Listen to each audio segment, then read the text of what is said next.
Este podcast es traído a ustedes gracias a nuestro patrocinador, Bumble Roller Skate, los mejores patines y patinetas. Bumble Roller Skate, deslizándonos hacia la salud mental.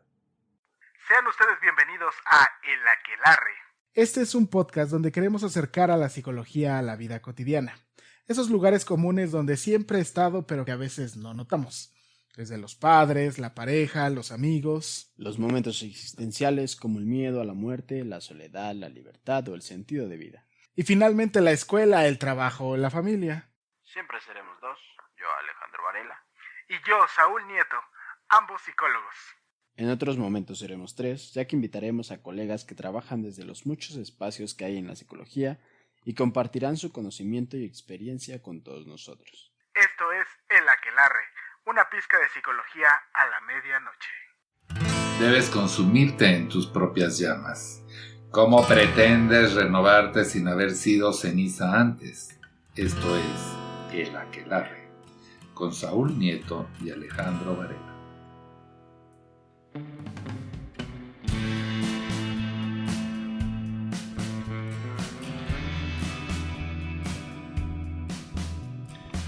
¿Qué tal? ¿Qué tal? Muy buenas tardes, muy buenas noches. Es verdad, es cierto, es la realidad. Está usted entrando en la recta final de la tercera temporada del mejor podcast de psicología que puede usted escuchar en cualquier plataforma de streaming. ¿Es streaming?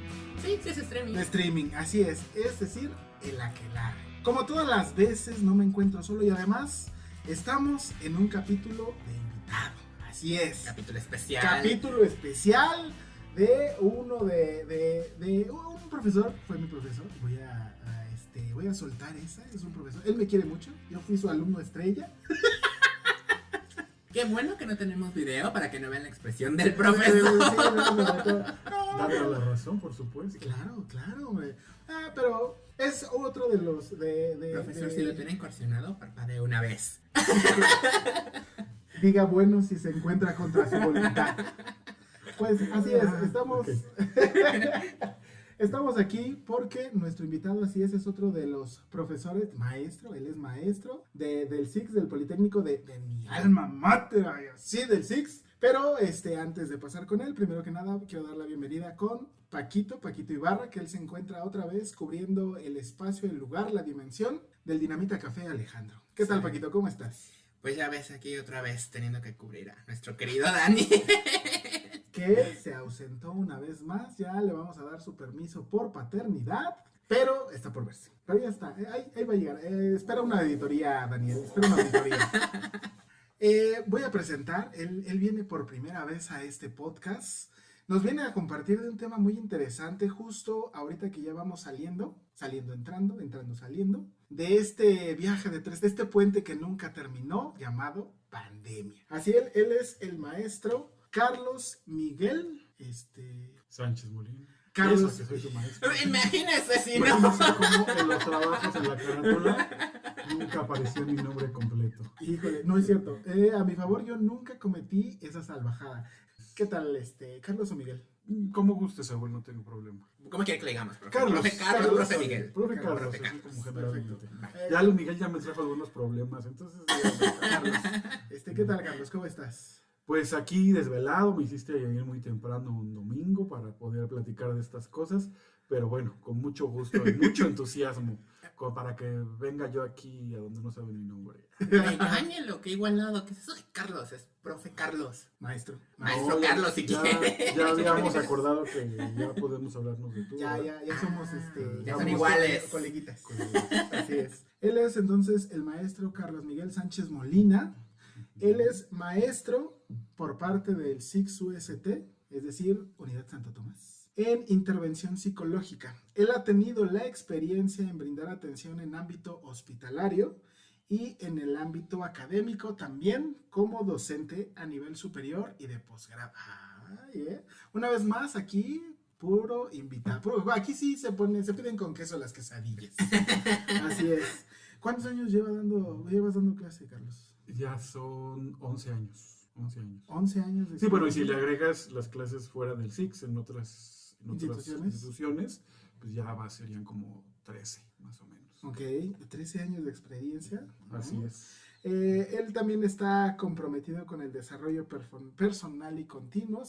Yo siempre lo he escuchado que se encuentra ahí haciendo y aprendiendo algo. Procurando. De hecho, siempre se aprende algo de todo. Entonces ahí andamos en ese camino.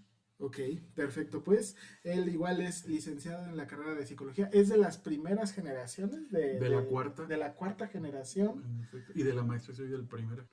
De la cuarta generación, porque habrán de saber ustedes que el SIX no es una carrera tan longeva dentro del Politécnico. No, De psicología no es una carrera tan longeva dentro del Politécnico. No, y el SIX tampoco, también tiene muy poco tiempo. El SIX Santo Tomás, tú lo sabes porque lo viste conmigo. Ah, claro, en Identidad Politécnica. Exacto, hace mucho tiempo, pero el SIX se creó en el 2000, entonces realmente está hablando de 20 años.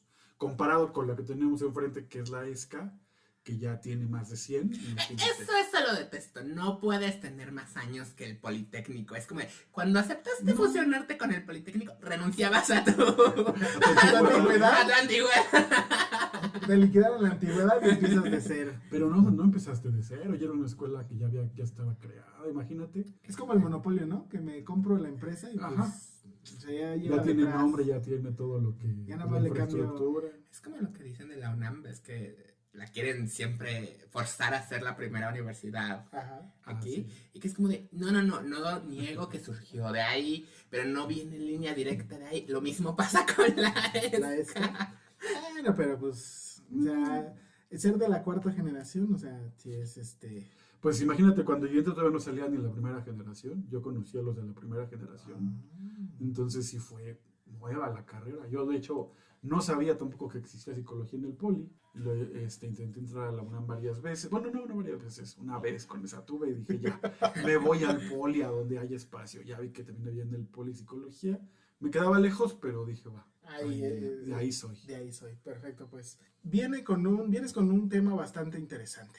Bueno, yo pienso que sí, ahí Sí, ustedes ¿no? decidirán si sí o si no. Es que sí, porque en realidad una de las cosas que apenas están surgiendo son los estragos a partir de la pandemia. Y particularmente los menos vistos, los estragos psicológicos a partir de estar encerrado con mi familia mucho tiempo, del tomar clases a distancia, del no tener contacto humano y de otra vez tener que verme forzado a ir apretado en el metro.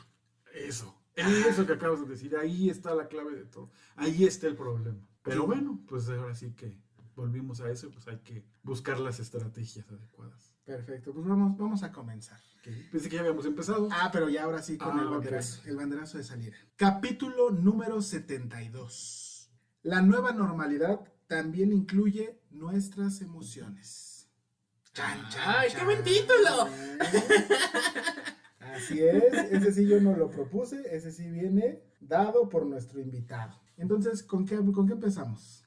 Pues mira, acabas de tocar un punto bien interesante que es el hecho de que regresemos a nuestra vida y sin haber estado preparados con toda esta cuestión de lo que vivimos. Porque si algo me quedó claro con toda esta cuestión es que si no estábamos listos para una pandemia, menos estábamos listos Para regresar. para volver y para afrontar todo lo que nos ha tocado afrontar de manera, digamos, adaptativa, ¿no? Ya sabes este concepto, ¿no? De manera adecuada, por así decirlo, funcional incluso. Sí. Y ese ha sido un problema, pues... grave. Digamos que es un problema latente, porque a lo mejor todavía no vemos los efectos a largo plazo. Apenas me está ardiendo.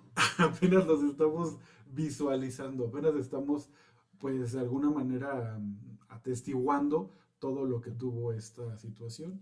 Y de hecho todavía falta mucho más por ver qué pasa, ¿no? Yo todavía me sigo sintiendo raro en mis clases, me sigo sintiendo extraño con mis alumnos. O sea, sí se siente bien raro. Les voy a poner un ejemplo, algo muy burdo, ¿no? Sí. Yo soy de los profesores que procuro aprenderme los nombres de mis alumnos y no de todos, porque no me da la memoria. No se puede desechar así la canción de Mis ojos lloran por ti y meter nueva información así tan fácil, sino que más bien poco a poquito voy identificando y ahorita no ubico a nadie. O sea, 1 o 2 alumnos ahí medio los ubico. Y sí es raro que ellos llegan y te saludan y todo así de... Si antes era raro, ahora lo es más, porque estás hablando de que más de la mitad te saludan y todo así de...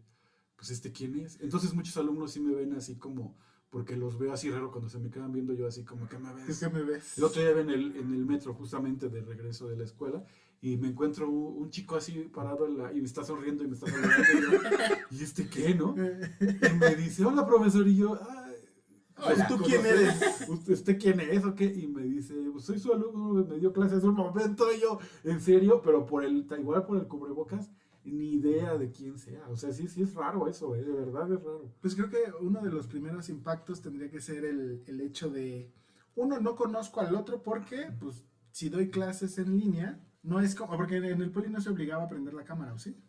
Dependía, estaba libre albedrío del profesor. Sí, Ok. sí, y ya ven que se dio este asunto de que se empezó como a evidenciar a los profesores que les pedían que prendieran su cámara y toda esta cuestión, entonces uno tiene que ser muy cuidadoso de ese tipo de cosas.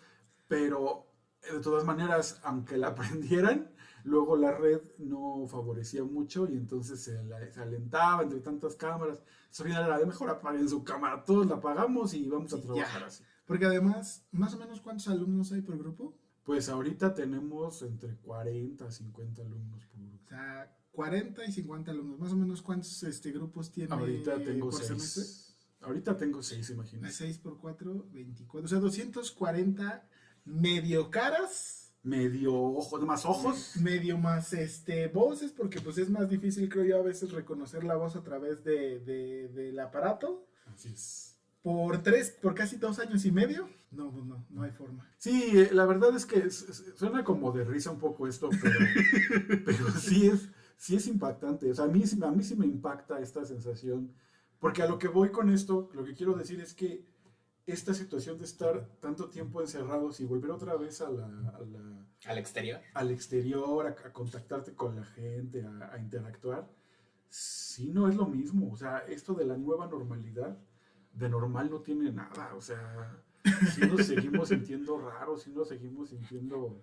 A lo mejor hablo por mí, yo creo que, pero no, platicando con muchos compañeros, todos estamos como en En ese shock. Sí, la verdad es que no ha sido fácil el regreso. Okay. Y yo creo que toda la gente, o sea, eso en el ámbito académico, pero en el ámbito, pues también, por ejemplo, del trabajo terapéutico, también es bien difícil el trabajar de pronto virtual y luego otra vez presencial. Muchos pacientes ya, no, prefiero virtual. ¿no? Virtual, Por ejemplo. ajá. Y sí tiene sus asegúnes, la verdad es que decirle a los pacientes, vamos a trabajar usted en un espacio, pues, con menos ruido, con menos distracciones, ¿dónde? O sea, sí hay muchas situaciones así y la verdad es que sí ha tenido como pues, estos retos, que es lo que te decía, estos retos de saber cómo vas a afrontar esto. Eso ha sido la llamada nueva normalidad, que insisto, de normal No tiene mucho. no tiene mucho porque más bien es algo completamente diferente de lo que Se estábamos. tenía. A pesar de que sean los mismos escenarios, la misma gente, es Ya no muy están, diferente. no están. No. Ok. Ya entrando de lleno a esto de la nueva normalidad, ¿cuáles sería como, porque viene acerca de las emociones, Ujú. ¿cuál sería la parte por la que habría que comenzar de la nueva normalidad con el uso de nuestras emociones? Bueno, no partimos de cero en el sentido de que cuando hablamos del manejo de las emociones, todos tenemos estrategias. Es decir, un hecho y una realidad es que en esto que vivimos, todos hicimos lo que pudimos. O sea, emocionalmente todos trabajamos con lo que pudimos. Y no solo eso, o sea, imagínense, cuando yo tenía cuestiones de ansiedad o a lo mejor alguna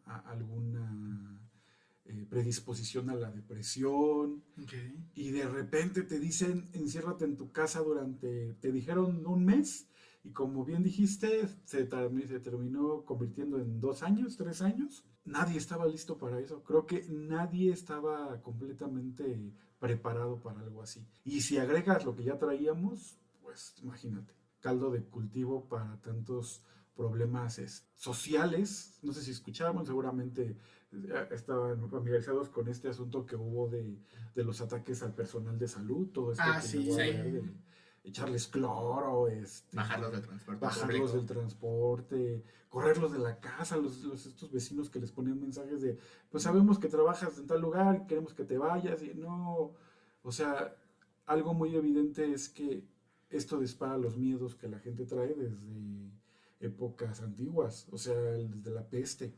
O sea, hemos avanzado en muchas cosas, pero en otras seguimos en lo mismo. Y estas situaciones, o sea, los miedos, la angustia, el buscar a ver a quién le echas la culpa o a ver con Estamos quién un chivo te sientas. expiatorio. En parte es eso. Y algo que me llama mucho la atención también es cómo, bueno, voy a adelantar porque quisiera yo, es algo que me pareció muy interesante, esta Adelante, cuestión adelante. de la identidad social y la relación con las emociones. Ok. Porque se dice que también el hecho de que toda la población esté experimentando una, ¿Lo mismo? no lo mismo, pero digamos una situación emocional similar, Ujú. análoga, tiene efectos en lo social. Pensemos en una sociedad mexicana que es muy culpígena, ¿no? ¿Y de dónde viene eso? O sea, mucho de la colonia, de la iglesia católica que llegó con sus figuras, con sus discursos y pues nos atravesó y nos volvió muy, muy culpígenos.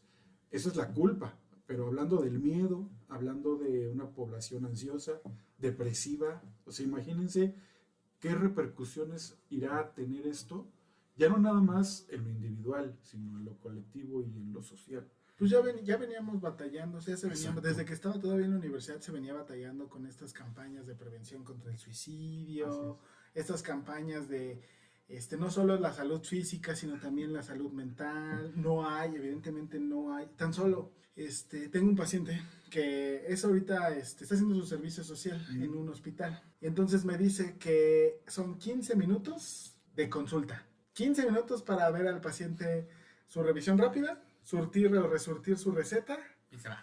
actualizar el expediente, vámonos. O sea, los preparan ya para entrar al IMSS al ISSSTE, ¿no? Así como que... Pues a lo mejor ni siquiera es como prepararlos para ellos, sino más bien aún teniéndolos a ellos con la posibilidad de poder atender como de manera más amplia o hasta prepararlos para ello, no hay las posibilidades. Una de nuestras invitadas que justo hablaba acerca de la fisioterapia, ella trabaja en el DIF, 18 meses tienes que esperar Para una con cita. ficha para una cita y que puedas entrar a recibir servicio en el DIF. De tanta gente que hay y que no se dan abasto, porque no es como que no haya posibilidades, que no se dan abasto. Y aún así, a veces ella misma decía, el DIF tiene costos muy accesibles y a veces es todavía Caro. insostenible. Ajá, es caro. Y más aún, ella misma lo decía, pues es que el paciente que te tiene que venir en taxi, que se tiene que mover, está muy canijo. Y entonces desde antes de la pandemia ya veníamos batallando esas partes. Pero imagínate precisamente esto que dices. Es como un Jenga, ¿no? Ajá. Que ya de por sí las piezas estaban endebles y todo estaba así. Ya bastante. Agrégale una, no nada más una, o sea, una pieza doblemente, triplemente grande, donde le dices, te vas a encerrar en tu casa a toda esta situación, esta estructura, y a ver cómo lo sostienes. O sea, por eso les digo, o sea, ese Jenga se sigue tambaleando y no sabemos en qué momento se va a caer, qué efectos tendrá. Esto ya Sí. venía desde antes y se agravó y se agudizó con esta situación de la pandemia. Eso sí, porque la nueva normalidad, ¿desde dónde tendríamos que empezarla a tomar en cuenta? ¿Desde enero de este año? Híjoles. Porque creo que a partir de enero de este año fue que ya empezaron otra vez a regresar, particularmente los niños, creo que a clases presenciales. Ujú. Y de ahí ya fue como otra vez comenzar con el de ya todo, o sea, ya. Pero sabes, a lo mejor políticamente se pudiera identificar en un momento dado, pero en realidad yo creo que la nueva normalidad se viene estableciendo desde el primer día que nos dijeron se van a encerrar. O sea, fue un proceso que se fue gestando, que se fue formando. Pero creo que lo que Saúl se refiere, porque ese es el cambio, ¿no? Ese es el punto de inflexión social, ¿no? El encerrarte. Y creo que lo que Saúl se refiere es cuando como sociedad empezamos como el punto de intentar retomar lo que había antes de la pandemia, ¿no? Y sí creo que podríamos ahí verlo como desde enero. Y creo que ya, si nos ponemos más específicos, creo que sería a partir de agosto, que fue ya más lugares que es como, ya no tienes por qué usar cubrebocas, ya todos los niveles educativos regresan al trabajo, ya el home office ya no era la norma. Pero mucha gente no hizo home office. Bueno, Pero una mucha gran gente parte. siguió trabajando desde, o sea, saliendo a trabajar, contagiándose, contagiando a su familia. O sea, hubo mucha gente que no llevó a cabo eso y por eso insisto, o sea, se tuvo que adaptar a estas circunstancias. Y es donde a mí me llama la atención porque sí, políticamente y en este punto de inflexión que mencionas, puede ser ubicable en el momento en que los alumnos, los estudiantes se volvieron a la escuela. Pero en realidad nos tuvimos que adaptar desde que nos dijeron, te quedas en casa, usas este cubrebocas, haces esto, y ahorita, pues ya pasó esto que nos puso en esa situación, ahora vuelve a adaptarte a la situación en tu trabajo, en tus actividades, en tu relación con la gente, o sea, no sé, o sea, yo creo que hablar de esto es hablar de cómo nos hemos adaptado desde el primer momento hasta ahora, hasta ahorita. Yo a lo mejor a partir de eso sería como, yo creo que después de los primeros 15 días, ahí ya empezó el acabose. Desde que nos dijeron, van a ser 2 semanas, Dos y de semanas. repente, pues quién sabe cuánto tiempo más, pero usted siga en su casa. En su casa, sí, yo creo que a partir de ello, en las primeras cosas que yo creo que también empezaron a hacer como más evidente lo real es cuando empezó a haber muertes.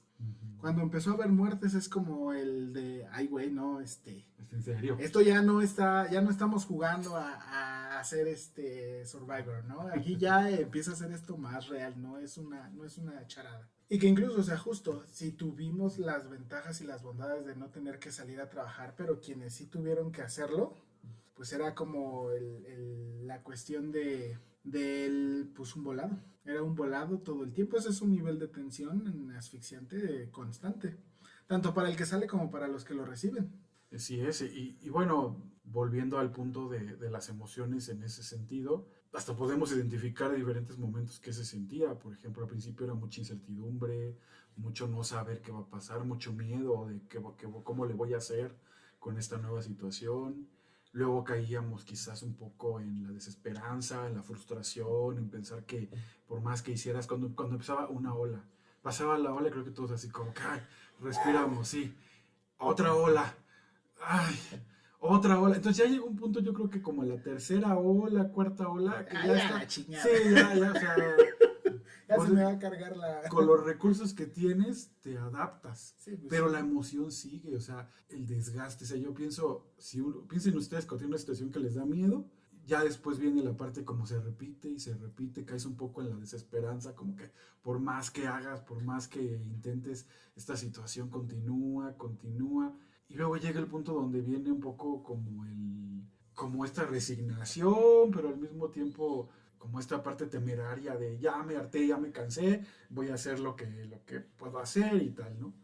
Y terminas bien cansado de toda esa situación, y yo lo veo con muchos compañeros, mucha gente que te dice, es que ya no venimos al trabajo con gusto, o sea, ya estamos muy estresados, ya estamos muy cansados, ya no disfrutamos lo que hacemos.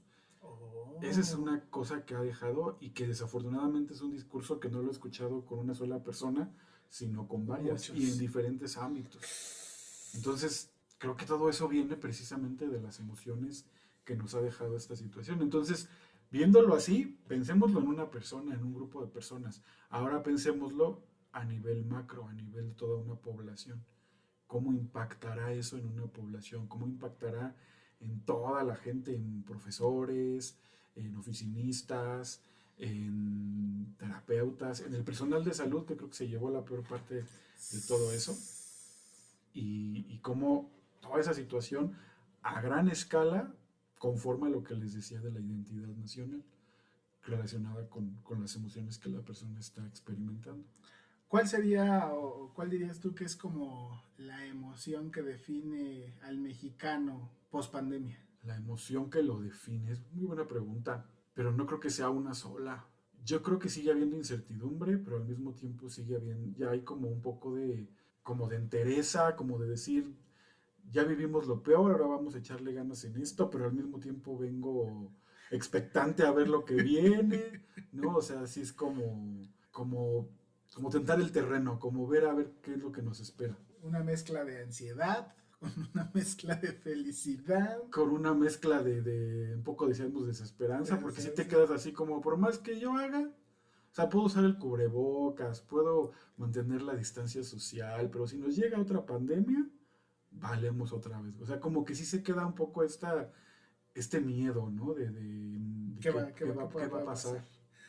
Yo no siento en mi perspectiva que realmente a nivel cultural del país haya miedo. Creo que ni siquiera ansiedad. Creo que sí, lo que dijo del punto de, pues que va a llegar otra pandemia, podría llegar y vamos a valer.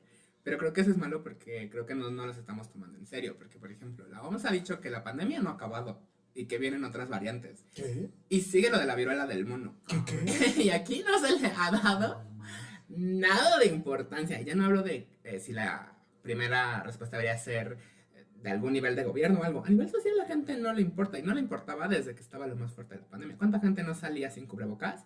En el punto de, ay, es un invento, no es tan grave. Aun cuando ya había cifras de muertes muy altas, la mayoría de la población que se podía ver en los noticieros que salían, no les importaba, traían mal puesto el cubrebocas. Entonces, creo que Mexicano tiene una especie de pesimismo de, pues no podemos estar peor, pero no creo que estemos a la expectativa de, uy, podría llegar otra pandemia, porque creo que esa preocupación realmente nos haría tener mejores protocolos como sociedad, sin que nos los impusieran.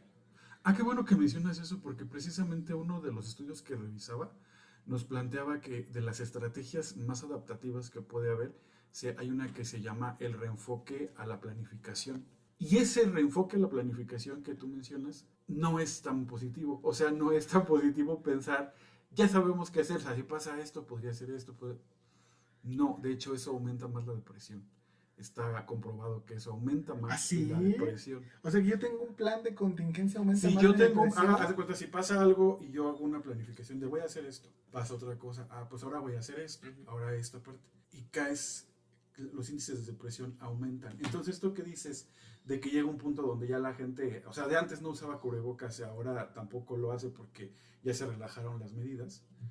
Yo más que pensar, vuelvo a insistir, más que pensar en que la gente no le importa, es que llegamos a ese punto de desesperanza, a ese punto de decir, por más que hagamos, puede venir otra ola, viene la viruela del mono. ¿Se vuelve un mecanismo de defensa como para no dejarnos caer en la depresión? Pudiera ser una alternativa, o pudiera ser el decir, pues por más que haga ya, o sea, voy a vivir mi vida, voy a tratar de hacer lo que pueda con lo que tengo, y pues ahora sí que pedir que no pase nada peor, Esperar. y seguir adelante. Okay. ¿No? Porque además vuelvo a lo mismo, eso lo platicaba con mis alumnos hace poco. Si viviéramos en Estados Unidos, donde la calidad de vida, las condiciones económicas fueran otras, tal vez tendríamos el tiempo y la energía para estar pensando, pues, ¿qué voy a hacer? ¿Qué va a pasar? Pero aquí es de, güey, te tocó la pandemia, te toca la pandemia otra vez, te toca salir a trabajar y buscar cómo. O sea, no es como de que te vas a quedar esperando a ver qué vas a hacer, no, o sea, te toca seguir adelante.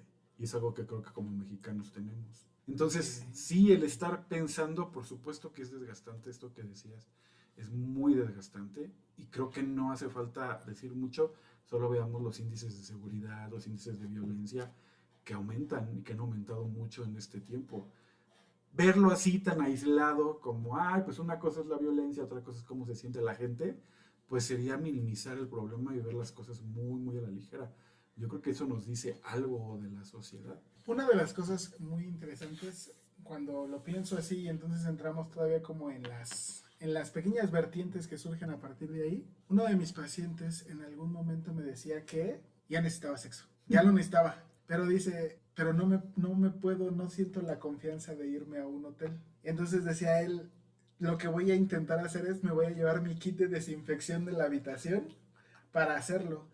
Y tuve otra paciente que se contagió por haber ido a un hotel y entonces dice, ya no quiero ir. O sea, dice, ya no quiero ir porque la última vez me pasó esto mal. Yo veía como dos extremos, dos alternativas, y eso solamente en un espaciecito. O sea, porque inclusive hasta la experiencia sexual en los adultos, en donde si tengo hijos, o si tengo, está toda la familia, ya se va a ver mermado y no voy a tener una cierta plenitud. Y eso solamente, si lo pensamos en la vivencia sexual, a lo mejor, de los adultos. De los adolescentes, que normalmente el adolescente ocupa el espacio que puede cuando tiene, y ahora ya no funciona así porque pues todo el tiempo están los papás en la casa. En efecto. Eso también pienso que es como, son de esas cosas que vienen en el pospandemia de una cuestión de riesgo, porque entonces no es que lo voy a dejar de hacer, porque de adolescente no es como que uno piense mucho en su autocuidado, pero me puede estar poniendo en riesgo en ir a sitios o situaciones en donde por no perderme de esa experiencia, pues lo haga de manera más descuidada o incluso ponerme más en riesgo. Exacto. ¿No? Eso que dices, hay precisamente una de la población más particularmente vulnerable, tiene que ver con los adolescentes y tiene que ver bueno, se sugiere que se hagan intervenciones a nivel, no solamente con el adolescente, sino con los papás, con maestros, o sea, la intervención tiene que ser a nivel de todo el sistema que está alrededor de esa población en particular. Pero esas necesidades las tenemos todos, o sea, adolescentes, adultos, obviamente los niños no, pero también tendrán otras que se han Que visto también mermadas, impactaron, ¿no? o sea, Claro. porque justo de los niños, por ejemplo, una de las cosas que escuchaba es, particularmente para los bebés, porque hasta hay un test al respecto del test de caras, para cuando se le enseña creo que las emociones a los niños. Ujú. ¿Cómo le hago si mis papás, yo los conocí a mis papás con cubrebocas, ¿no? O sea, o los niños que entraron al kinder en la etapa de la socialización y les tocó ver a sus compañeritos de entrada a través de una pantalla. Y no es como que los morritos sean como muy de, claro, voy a estar así sentadito y No. quietecito. O sea, yo me enteré de muchas historias en donde nada más escuchabas a la mamá, ¡pon atención! ¡Te está hablando la Miss! Así es. Ajá, de entrada. La segunda es, pues eran, o sea, uno como adulto, digo, yo, sinceramente, de una u otra forma encontré desahogo a través de los videojuegos en línea. Porque entonces ahí me reencontré con mis cuates, y entonces estábamos jugando y demás. Pues estaba platicando, entonces ese adulto encontré más formas de lidiar con la parte del encierro. Pero los niños, Y en los niños, además, una de las cosas que también está claro es que ellos reaccionan a la forma como reaccionan los adultos. Y si tú como adulto no tienes ni qué explicar, o sea, no te explicas de dónde viene esto, qué va a pasar y eso, ¿cómo diablos se lo explicas a un niño? ¿Cómo diablos puedes poner en palabras lo que tú mismo no alcanzas a dimensionar? Aunque creo que eso sería interesante porque están hablando del impacto, por ejemplo, en niños, que pues se va a ver seguramente cuando tengan 15, 16 años, ¿no? O sea, en algunos, ¿no? O sea, falta un cierto bueno, el tiempo. impacto a largo plazo. El impacto a largo plazo. Pero estás de acuerdo que están también hablando desde su perspectiva de cómo ustedes vivieron su niñez. Y por ejemplo, algo que yo he escuchado es que creo que se le dice la generación Z, no está tan acostumbrada a socializar en persona. De hecho, son bastante malos para socializar en personas porque sus interacciones suelen ser más por redes sociales. De hecho, también así es como deciden qué comprar, qué es eso. O sea, ya no es como la recomendación del amigo que venía y te dice, como yo compré eso, es como, déjame verlo y sino que es todo a través de redes sociales. Entonces, tal vez sí va a haber un impacto, pero no es tan grande porque pues sus padres, que en este caso según yo serían los millennials, que ya tenían cierta tendencia a eso, pues realmente fue como de, tal vez parte de lo que nos está costando en la nueva normalidad es que nos adaptamos tanto a las pantallas y a una interacción social que estaba más en nuestro control, porque es algo que no querías hablar con alguien, pues no atendías la videollamada o decías, uy, se me cortó el internet, pero pues es en el trabajo y en la escuela y no es como de, me congelé, ya no voy a hablar contigo, ¿no? Entonces, creo que tal vez estamos pensando que el impacto, la dureza de regresar es que es como de, quiero volver totalmente a lo que tenía y no estoy pudiendo decir es como de, ya me había adaptado más a un ambiente en que yo tenía más control y ahora regreso a algo en donde estoy teniendo que interactuar con tantas personas más que siento esa falta de control y tal vez eso sea el impacto negativo que notemos en los niños, porque pues los niños ya no estaban acostumbrados como nosotros, o nuestros padres, o nuestros abuelos a tanta interacción. No, A ver, pero es Paquito, que algo- ¿qué generación eres? ¿Qué cuántos años tienes? 27. ¿Él es qué? Millennial. ¿Millennial? De hecho soy millennial tardío, o sea, Sí, sé cuál estoy es. entre... Es más centennial, ¿no? Yo sé que estoy al final de los millennials, al principio de la que sigue. Sí, yo tenía entendido que era más hacia centennial. Pero yo creo que sí, coincido mucho en esto que mencionas, en la población de esta que mencionas, de que está más acostumbrado a las redes y eso. Ujú, sí. Pero creo que los niños siguen siguiendo la línea de necesitar este contacto. Y si hay un impacto que no creo que sea tan positivo. O sea, creo que los niños, por lo que he escuchado, sí están como... Tengo una sobrinita, por ejemplo, que al principio dice, ya quiero volver a clases, ya quiero regresar. Y ahora que volvió, es como, quiero volver a mis clases virtuales, ¿no? Sí, como que sí quiero volver a ver a mis amiguitos, quiero volver a convivir con la gente. Pero a lo mejor no tanto por esa convivencia, sino también por la ventaja de, pues no voy a la escuela, no me levanto tan temprano, estoy desde aquí, desde mi casa, puedo jugar, como que eso les daba como cierta ventaja. Yo lo noté porque, por ejemplo, yo lo veo con los hijos de mis primos, que son mis sobrinos, y muchos de ellos también fue un punto como de, ya quiero salir, quiero regresar. Y entonces yo le preguntaba a una de mis primas muy cercanas, Bere, con tus hijos, que era como de, bueno, llevas ya a tus hijos a natación o a ciertos deportes, ¿y qué hacen? Me dice, o sea, de fuera de la actividad que tienen que hacer en grupo, interactúa fuera con sus amigos. Y a mí me dice, o sea, sí, pero no como esperarías, o sea, no los ves platicando, sino que es como todos juntos, pero todos en su teléfono. Pero decía ella, pero pues no toca el estar en el teléfono, pero con alguien más que es cercano a ellos, eso lo tranquiliza. Entonces, te digo, sí creo que va a haber un impacto, pero no el mismo que podríamos pensar en nosotros o en gente más grande. Pues más bien yo pensaría, la pandemia agudizó la mala socialización a través de las redes sociales. Porque o sea, ya venía, o sea, yo me acuerdo que ya era como un problema la parte de cada vez queremos interactuar menos entre nosotros y lo hacemos más a través de las redes. Sí, porque nos da más control. Ajá, sí, o sea, incluso lo veíamos creo que en psicología social. La parte de es muchísimo más fácil darle un clic en el tache y entonces tener que olvidarme de ti, o en mi aplicación de ligue le doy a la izquierda para que ya no ¿Te vea? ya no hago match, que en realidad tener que decirle a la persona. Y creo que por eso empezó a surgir más como este concepto de la responsabilidad afectiva, del de, oye, mira, ya tuvimos una plática muy buena y todo, pero al final del día creo que pues no me termina de caer tan bien, sino más bien es un día simplemente desaparezco. Precisamente por eso decía que en la población más grande eso tiene como muchas ventajas. Mis alumnos ahorita, muchos jóvenes dicen, preferiríamos volver a las clases en línea. O sea, sí quisiéramos las clases en línea por todo esto. Yo como trabajador del poliadministrativo apoyo totalmente esa idea. No, y hasta uno de repente, de verdad, o sea, yo ya llegó un punto donde me costaba un trabajo estar en las clases presenciales, volver a estar en el salón de clases, o sea, dando la clase yo u otra persona y estar al pendiente de, sí es bien difícil, o sea, ya dónde está el botón de apagar la cámara, ¿no? O sea, sí lo está uno buscando, porque sí, pierdes ese control, entonces imagínense, para uno que estás así como en la clase de otro profesor escuchando, y te estás quedando dormido, o estás así como, ay, mejor me paro tantito, me salgo un momento, pero luego regresas y otra vez volver, pero te das cuenta de que no es en sí, no es la clase, no es si el profesor la hace bien, la hace mal, sino que uno ya se adaptó a esta forma de trabajar, y volver a eso, volver a lo anterior, sí te cuesta, sí es bien complicado. Ahora, agreguen lo que les decía, de no te ubicas a nadie, tus alumnos te ubican a ti, tú no sabes ni quiénes son ellos. Te volviste un rockstar. Es lo que les decía. Ahora entiendo lo que sienten los rockstar en los conciertos, que todo el mundo te ubica y tú no tienes ni idea de quiénes son esas personas. Sí te impacta, o sea, suena raro, pero sí es como, o sea, imagínense que hay un montón de gente que sepa de ti, sepa quién eres, o te ve la cara, sabe quién eres, pero tú no sepas quiénes son ellos. Ya estás preparado para ser influencer. Así va. Y empatizo con esos güeyes, pobre gente.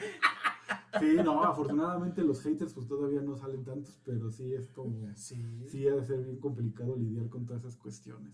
Sí, pues pero la verdad es que, o sea, retomando esto que mencionabas el hecho de que antes estábamos así, y esto que tú decías de que ya había un problema, es lo que decía del Jenga, o sea, ya estaba la cosa mal, o sea, no podemos pensar que porque antes relacionarnos con un celular, no tener que responsabilizarnos, o sea, era algo que ya estábamos adaptados a eso y no tenía ningún impacto. Claro que tenía un impacto. Ahora agrégale una pieza más a esto que nos...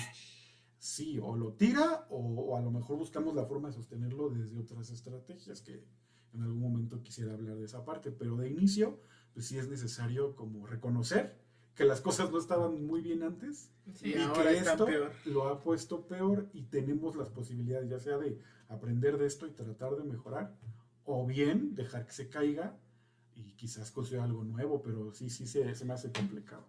Ok, ya, pues pasemos a esa parte. ¿Cuáles serían como el principio, las estrategias para lidiar, no sé si para hacer un cambio, por lo menos que la transición sea más sencilla? ¿Qué sería? Emocionalmente hablando, si hablamos de las emociones, en primera aceptarlas, o sea, aceptar cómo me estoy sintiendo, pero incluso desde antes. ¿De dejar de decir bien? Exactamente. Es la más importante, ¿no? ¿Cómo estás bien? Ajá, pero además esto de decir bien me lleva a la otra parte, que estos nuevos modelos de trabajo desde la psicología en tercera generación, que es bien interesante, que ya no es esta emoción es buena o es mala, quitar esas etiquetas. No ok. hablar de emociones buenas o malas. Eso es así como algo clave. Ok. O sea, sí, Aunque creo que eso es muy difícil, considerando la cultura en que se vive claro. hoy, donde tienes que ser ¿Bueno o malo? feliz. Ah, bueno. No creo que ni siquiera se habla sobre si eres bueno o malo, sino que el objetivo es Ah, ser sí, feliz, tu mejor es- versión, estar en paz y alineado y vibrando alto Vibrando con todo. Esa es la idea de la posmodernidad. Ser feliz, ser Exacto. feliz, ser feliz, ser feliz. Sí. Pero sí, es una idea que incluso tiene como elementos económicos, ¿no? Ah, Como sí. de cuestiones mercantiles y todo eso. Pero en sí es bien difícil hablar de emociones, quitarles esa etiqueta. De inicio es bien complicado. Pero desde antes, imagínate, desde antes, hablar de qué emoción estoy sintiendo y reconocerla es bien complicado también. Sí. O sea, no es tan fácil. ¿Y por qué digo esto? Porque nunca se nos enseña como tal a reconocer, excepto en esto que decías, a los niños chiquitos con las caritas y que esto es triste. Antes había eso, ¿no? Un poco más. Pero a muchos no nos enseñaron así. Sí, porque no es Entonces, como que me siente mi papá en sus rodillas y me explique, hijo, mira, las emociones son esto. Y creo que ese es un problema, porque creo que es como una batalla de dos ideologías, sobre todo ahorita en el nuevo regreso o la nueva normalidad. Porque, pues, yo diría que para las personas menores de 20 años, pues sí está muy de moda el punto de ve al psicólogo, ¿no? Y atiende tus emociones, y acepta todas tus emociones. Y entonces creo que las personas mayores de 40, tal vez, estoy siendo un poco prejuicioso, es el punto de no, pues ya pasó, lidia con eso, ¿no? Entonces creo que también por eso está siendo muy difícil, porque además en medio de eso se encuentra otra que se ha dado en muchas partes del mundo, pero creo que en México y sobre todo en la capital ha estado muy ¿En auge? en auge, ¿no? Que es el punto de el privilegio. Tú puedes hablar de tus emociones y ir al psicólogo porque tienes el privilegio de hacer eso, ¿no? Y entonces entra también el otro punto de, pero atender tus emociones en cualquier aspecto, en cualquier edad, ¿es un privilegio o es un derecho humano básico, ¿no? Entonces creo que es eso, creo que son dos ideologías muy opuestas que chocan entre, sí, hay que atender nuestras emociones, que llevada al extremo pasa al punto de ser feliz todo el tiempo y vibrar alto, al otro punto de, pues, hay que afrontarlo, y cuando lo llevas al extremo es como, ya pasó, ya, sigamos como estábamos, podemos seguir adelante, y en medio de eso está la batalla de, cualquiera de los dos puntos es un privilegio de lo que estás hablando. ¿O un derecho? Tendría que ser un derecho. de hecho, esto que estás diciendo es parte precisamente del problema. No ver trabajar las emociones como una cuestión de que Humana. solamente unos cuantos lo puedan hacer. Incluso esto, así como lo dices en ese tonito que utilizas cuando hablas de vibrar alto y esto, Sí. se vuelve una cuestión como un poco elitista, ¿no? Como un poco de yo que tengo el recurso, puedo ir a un terapeuta, puedo ir a tal sesiones de no sé qué y que me enseñen a vibrar. O sea, cuando hablas esto ya está como que caes mal, ¿no? Ujú. Cuando empiezas a escuchar ese tipo de discursos. Pero no es como llevarlo a la parte de que sea algo que solamente le concierne a quien tenga el recurso, sino Ujú. que sea para todos, que todos tengamos esa posibilidad de entender. ¿Por qué no hablar de emociones buenas y malas? ¿Cuál es la razón básica de por qué no hablo de eso? Pues porque si yo digo, por ejemplo, yo me siento triste y eso está mal, entras en esta parte de lo que le llaman, ¿no? Lo que le dice ¿La chaviza? no, es que hay un concepto muy popular que se volvió que la alegría tóxica, le llaman, no sé qué, sí. que se volvió muy popular este asunto de el hecho de que tú no puedas decir estoy mal y eso no está mal, o sea, me siento triste y eso no está mal, ¿no? Ok. Sencillamente me siento como no quisiera sentirme, pero así me siento y es una realidad. Ok. Entonces, a partir de aceptar eso y no ponerle una etiqueta, si aceptas eso, puedes ir más allá. Es el principio. Ese es el principio de todo. Bueno, el principio es identificarlo en ti. Identificar cómo me siento, Y dejarlo de luego- decir bien y luego ya No ponerle etiqueta de si está bien, está mal. solo, como decimos los gestaltistas, solo es. Solo es, ¿no? Ajá, exactamente. Pues sí, o sea, sin que tenga una connotación Sí, de sí, izquierda o derecha. Sí, una connotación incluso hasta cierto punto, pues moral, ¿no? Porque bueno o malo habla de una cuestión hasta moral. Ajá. Y una cuestión que te hace sentir peor. Si yo me siento triste y eso está mal, pues No me vas a siento aún sentir- peor porque me siento como no debiera de No sentirme. debería de sentir. Y sentirse mal, bueno, sentirse triste más bien, es normal. O sea, son emociones que están dentro del rango del normal. espectro normal. ¿Qué pasa cuando no reconocemos que me siento así porque no debería de sentirme así?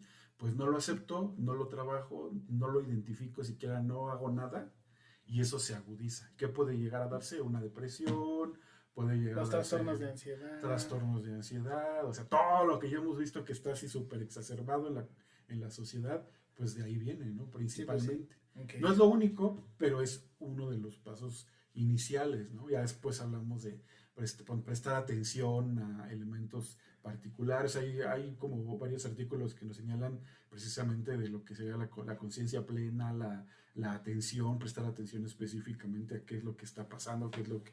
Verte como alguien ajeno, porque si tú lo ves desde tu propia óptica, tú eres como el juez y parte, es bien complicado separar. Sí, pues Por sí. eso hay algo que se llama el yo observador, el ser tú aparte ajeno a ti y ver la situación pues como es, Ok. ¿no? O sea, se siente triste, se siente enojado, tiene esta emoción, ¿no? No es bueno o malo, simplemente lo está sintiendo y lo estoy viendo desde afuera porque si lo veo desde adentro me genera sufrimiento, me genera malestar, me siento... Incluso a lo mejor desesperación porque siento que no lo puedo resolver. Exactamente, exactamente. Entonces una clave es aceptarlo, o sea, aceptar que te sientes así, aceptar que tienes esta emoción y tratar desde ahí de poder hacer un cambio. Ok. Pero no cambiar así de lleno lo que estás sintiendo, sino de inicio aceptarlo, verlo como alguien ajeno y a partir de eso utilizar otras estrategias que puede ser la reevaluación. O sea, Gross nos menciona muchas alternativas desde un modelo particular que nos dice cómo ir cambiando y cómo ir modulando las emociones desde a qué le presto atención, cómo me estoy sintiendo aceptarlo, qué he hecho antes para resolverlo, lo que hablábamos de los recursos que tenemos y finalmente modular esa acción. Si me siento enojado, no voy directamente a insultar a alguien, a gritarle a alguien. Ahí donde las redes de pronto tienen como mucho sentido, ¿no? Todo este Twitter. asunto. Twitter. Me puedo yo ir a desahogar a Twitter. ¿Sí? En Solo realidad, con sí. 250 caracteres. Pues, No, porque ahí están los hilos. Ah, sí. Entonces, ahí a desahogarme. O sea, Sí. yo por lo menos lo que siempre propongo es, pues ve y pártele su madre a la almohada, Ah, es una muy buena a estrategia. pegarle a la cama. Estaba viendo justamente hoy en la mañana un hilo de una chica que su pareja, pues se podría decir, ella lo dice como que abusó de ella en el sentido de que le dio mucho, trabajó para ayudarlo, le dio mucho dinero, él acabó su carrera y luego terminó con ella. Pero estaba viendo todo el discurso, todo lo que decía, y veo tanto enojo, o sea, tanta molestia en la chica que tiene razón, pero lo que me llama la atención es que llegado a un punto dice, y no me estén juzgando, porque ustedes no son quien para juzgar, o sea, a toda la gente que le comentaba todo lo que ella había hecho en esa relación. Y dices, bueno, de inicio, ¿para qué lo pones ahí? Si no Ujú. quieres que te Sí, juzguen, sí. ¿no? Y en segunda, estás tan enojada con eso, que primero mejor reconoce que estás todavía bien enojada, porque dice, ya eso ya lo superé, ya soy otra persona. y tal. Es el meme de. ¿Pero ya qué? Pero lo que más me enoja, ¿eh? Lo que más me enoja es y hago otros 20 hilos de esa situación. Entonces, donde dices, ahí está el problema, en que no aceptamos. Ese fue un caso, pero no es el único. O sea, hay muchos casos de me estoy molestando por algo, pero no lo acepto.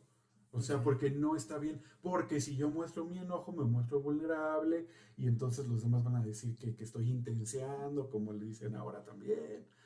Incluso hay un lugar, pues no sé si lo puedo mencionar o no, me vale más, lo voy a mencionar, que se llama Break It, donde vas a desmadrar cosas. Ay, siempre he querido ir. Y es sumamente catártico, ¿eh? ¿Ah, Muy sí? recomendable. Sí, porque al final del día, evidentemente tienes que pagar.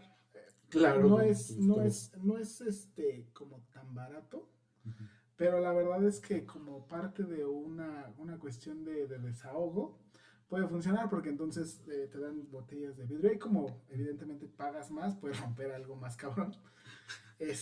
Aquí tenemos un empleado del establecimiento de la cabeza para abajo, Así no es, es tanto. dale, tú Sí, gótealo tú- como quieras. Sí, no hay problema. Te dan tus botellas y entonces tú eliges si lo rompes con un bat, con una barra.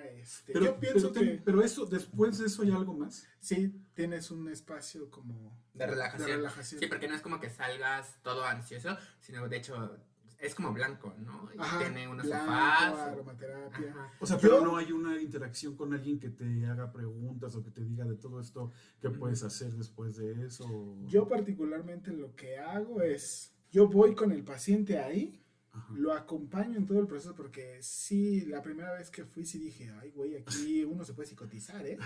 Sí, incluso yo hice todas mis anotaciones como para para hacer como la vivencia completa y ir puliendo como la experiencia y en general es como preparas las determinadas canciones, vas acompañando al paciente, lo cargas, que explote y luego cuando estás justo, cuando ya estamos en la parte de la relajación, le vas preguntando, yo le voy preguntando al paciente, ¿cómo te sientes ahora? ¿Notas la diferencia entre el antes, entre el después?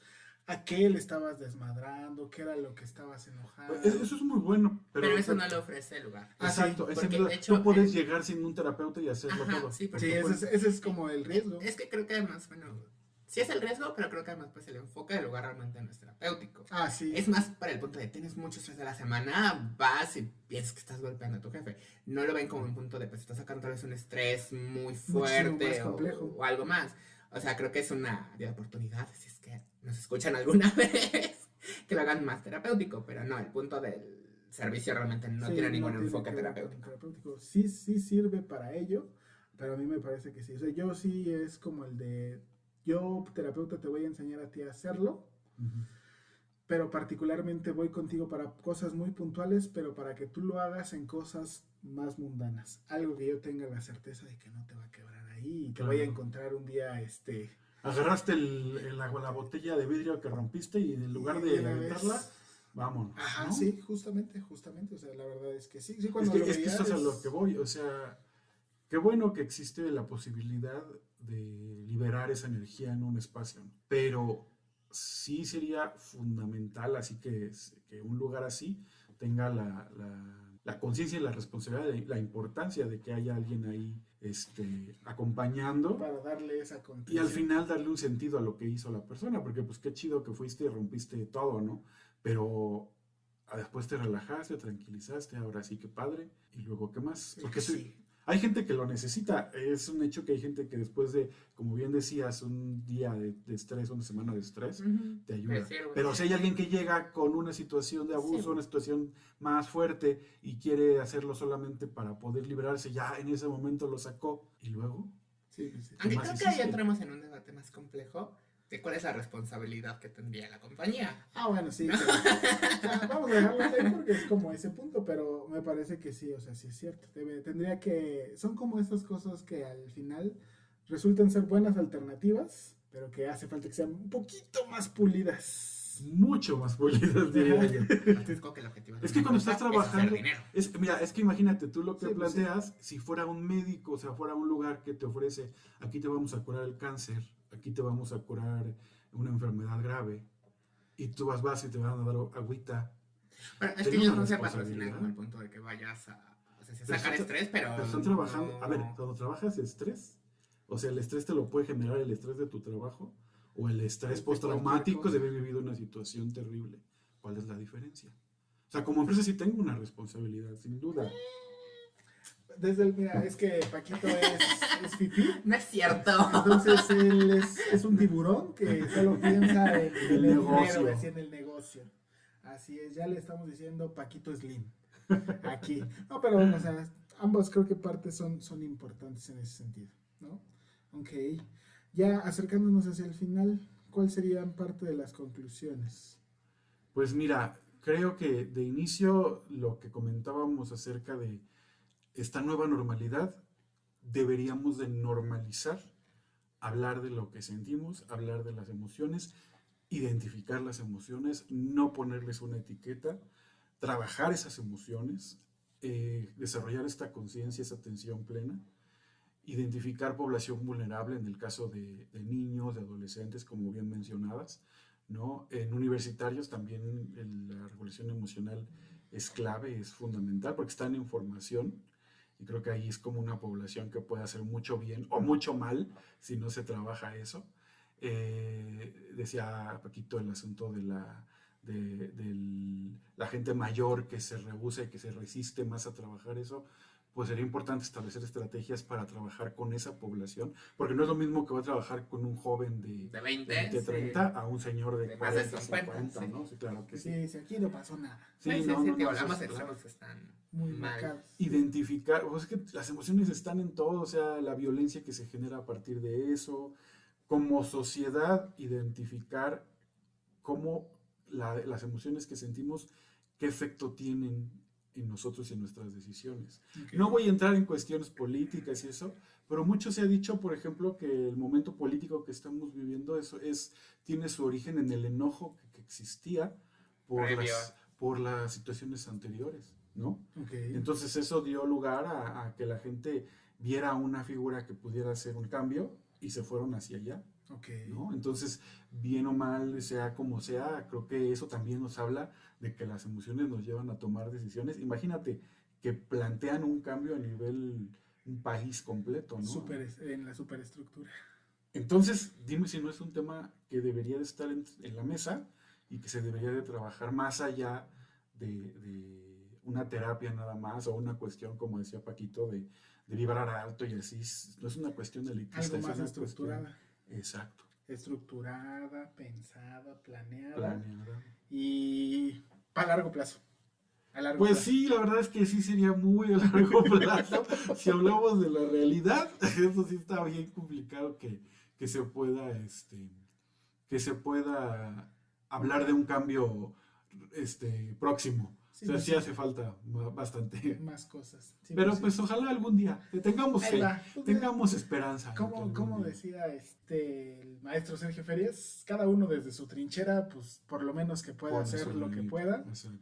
un poco más hará la diferencia. Hasta en la parte personal, ¿no? O sea, si tú trabajas en ti y en tus emociones, es más probable que influyas en el entorno, tanto seas un maestro o sea, trabajes en lo que sea, pues tendrá un impacto, ¿no? En la gente que te rodea. Yo creo que eso es una Una muy gran, buena posibilidad para empezar. una gran alternativa, pues claro que sí. Pues ya lo tienen, queridos podcast escuchas, fue como el reencuentro de los daños, ¿no? Porque la neta sí son muchas cosas las que han surgido a través de la pandemia. Hay un antes, un durante, un después y un después del después. Sería como ir todavía profundizando todavía más. Habría yo creo que pensar en ir analizando parte por parte, espacio por espacio, para realmente ver qué dice la literatura académica, qué dice el argot popular, qué dice el hombre de a pie al respecto en todas sus posibilidades y sus visiones, como para poder entender incluso tal vez cuáles son las necesidades de la población, ¿no? Porque no es lo mismo una persona que tuvo una familia que pues la llevó chido, a aquel que pues no se dio cuenta que odiaba a su familia hasta que tuvo que estar con ellos todo el día. Para que los Cuando conoció. dices eso me suena al meme que surgió al principio de la pandemia. ¿Te acuerdas que los famosos cantaron una canción? Ajá. Y fue muy criticada. Y entonces la que salió en defensa, que participó según yo en esa canción, fue Lady Gaga. Y entonces dicen el meme, claro, Lady Gaga dice quédate en tu casa, en su mansión gigantesca con jardines y piscina. Y dice, y yo quedándome en mi cuarto de 2 por 2. Sí, Sí. o sea, y realmente sí, ¿no? Porque, o sea, son todas esas cosas que al final del día, pues sí marcan una diferencia. O sea, realmente sí marcan una diferencia y son trabajos distintos.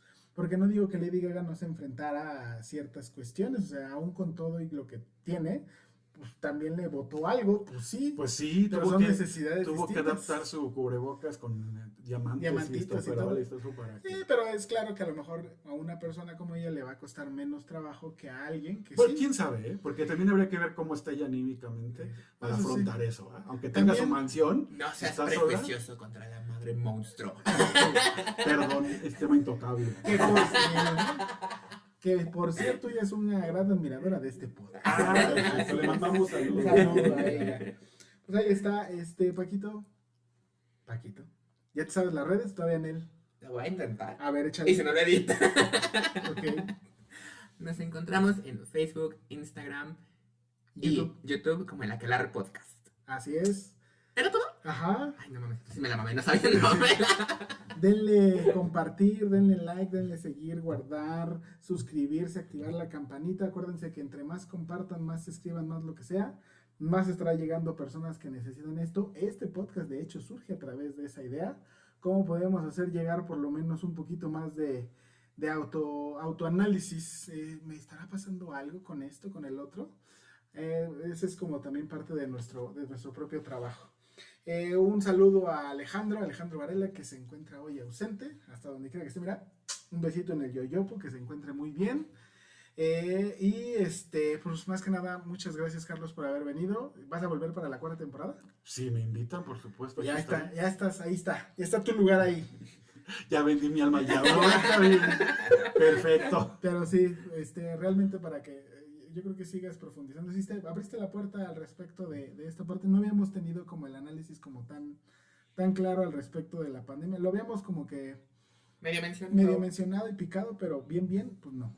Entonces sería como una buena... Sí, yo una creo que a lo buena mejor si alguna vez regreso, que espero que sí sea, haya como la posibilidad de tener otras alternativas que nos sean como más optimistas, que nos den un paisaje más optimista de lo que Pues, pueda pasar. creo que al final hicimos lo que decías en la parte del capítulo. Para poder saber qué hacer, tal vez tendríamos que cuestionarnos cómo nos afectó la pandemia. Validar eso. O sea, cómo lo viví, si de verdad me identifico con que me siento cansado, me siento harto, si yo sí quiero seguir encerrado, si quiero salir. Y a partir de ello, pues ya más bien, creo que sí, ya soy esto y hago mi lista. Ahora, pues, ¿qué sigue? ¿No? Exacto. Perfecto, pues. Un gusto tenerte aquí. Gracias. Ustedes dos. Y ahora sí, para el término del capítulo, mata este con la frase de cierre que Paquito se encargó de buscarla. Siente el sentimiento, pero no te conviertas en la emoción. Presénciala, permítela y libérala. Crystal Andrews. Ahí está. Ahí está. Ya lo tienen, queridos podcast escuchas. Todos los martes a partir de la medianoche estamos en YouTube y en las plataformas de podcast, las que ustedes gusten. O las que Esperemos nos hayan convidas. pasado un buen Halloween y Sí, Día de cierto. Muertos, Sí, por lleno de supuesto. dulces y de pan de muerto, obviamente. Por favor, y nos vemos la siguiente semana. Muchas gracias por venir, Carlos. Gracias a ustedes. Hasta la próxima. Bye.